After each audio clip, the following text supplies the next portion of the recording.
নিজের স্ত্রীর সাথে সর্বোচ্চ সুন্দর ব্যবহার করতে হবে ভাইরা। আল্লাহ বলেছেন ওয়াশিরুহুন্না বিল মারুফ, তাদের সাথে সুন্দর আচরণ করো।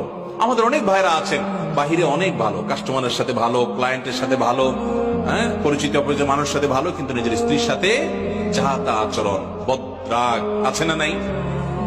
বেচারের উপরে যত রকমের টর্চার, অবিচার, গালমন্দ, বাজে কথা ঘরে ঘরে।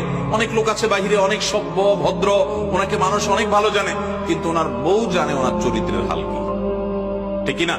এই জন্য নবী করিম সাল্লাল্লাহু আলাইহি ওয়াসাল্লাম বলেছেন যে খায়রুকুম খায়রুকুম লিআহলিহি ওয়া আনা খায়রুকুম লিআহলি। তিনি বলেছেন তোমাদের মধ্যে সবচেয়ে ভালো মানুষ কে? এই মাহফিলের মধ্যে সবচেয়ে ভালো মানুষ কে?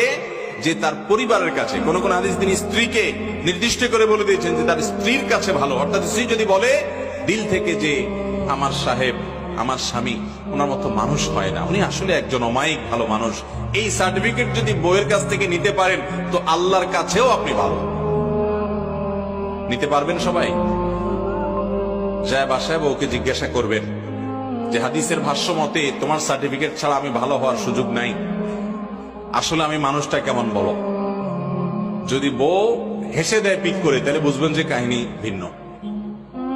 বুঝতে পেরেছেন? যদি হেসে দেয় তাহলে বুঝতে হবে আলামত ভালো না।